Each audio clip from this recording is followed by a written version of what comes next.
Welcome to Mr. Mitsubishi. YouTube channel covers a lot of all new Outlander stuff. Today we'll have a look at this beautiful, big, very large sunroof that is new to the 2022 Mitsubishi Outlander. Now the previous generation there was just like this small sunroof that kind of did the job, but not really, and everybody was excited to see this big panoramic sunroof added to the new Outlander. There are a couple buttons here that operates the shade and then the sunroof itself. Today we'll have a look how to open and close the shade. What are some tricks that you can just lift a little bit the sunroof to this, like, you know, the ventilation mode or whatever, and yeah, we'll check it, how it looks, how it operates, and go from there.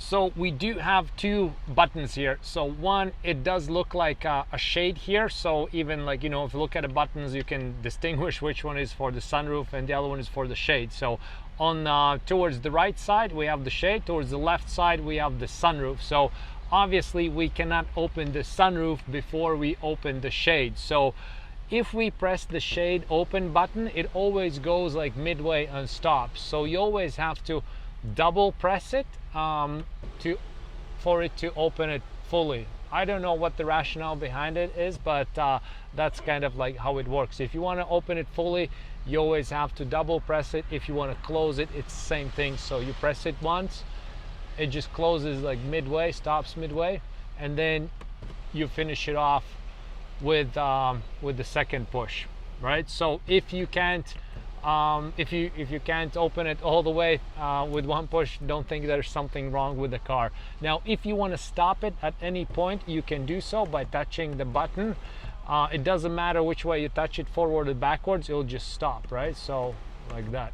So sometimes you want to just have a little bit light in, not too much. That's, I guess, when it's useful. Or if you're going on long trips and you have kids in the second row, or somebody else is napping and you just don't want that sun to hit you know, the cabin real bright, then you can just close it so it opens up a little bit. Okay, now once the shade is open, now we get to the sunroof.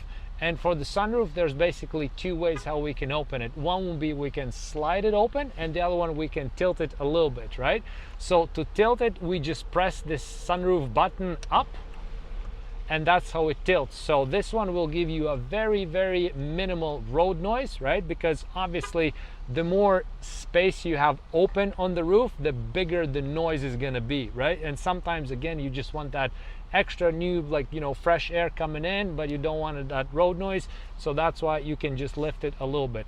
To close it, so you just hit the close, right? So when you push towards the hood, towards the vehicle, that's how it closes. That way it opens up. Pretty simple. You just follow the direction that it's opened and closes, right? So one more time, we press it up like that, opens up, we press to close, and it closes. Now if we want to open the sunroof, so it's the same thing here. We just push it once, and again, it doesn't open all the way up. So again, I don't know what's the rationale behind it, but so be it. And then the second push is going to open it just a little bit, right?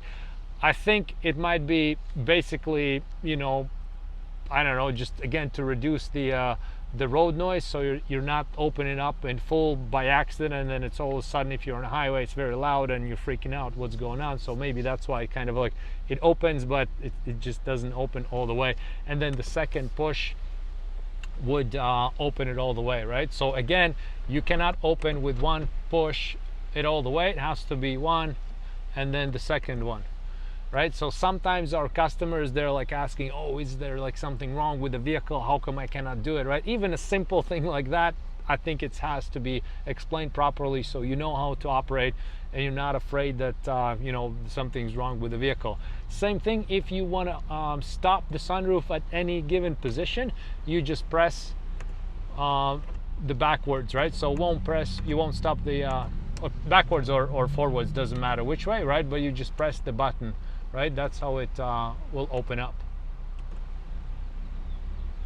or close it down. So there you go. Now you know what those two buttons are, how they work, and what the functionality behind is. Like I mentioned before, sometimes a simple thing like that, like, you know, you might think if you're not doing maybe something, if there's like some other ways how to press those buttons, then it'll work better. So now you know how it works, how it looks. By the way, the best view for the sunroof is on the second row. When you sit it in the second row, then, like, you know, you can truly experience that entire, like, you know, a view and the open space feel for the sunroof that you're getting. So from the driver's and passenger's position, not so much, because all the action with the sunroof is happening behind you. But if you're a passenger in the second row on this Outlander, that's actually a very, very big bonus. And whenever you have a chance, just sit in the second row. Don't rush for drivers and passengers side. So anyways, thank you so much for watching.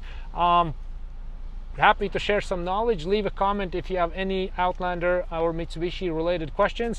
I'll be happy to answer. Thank you so much, and see you next video.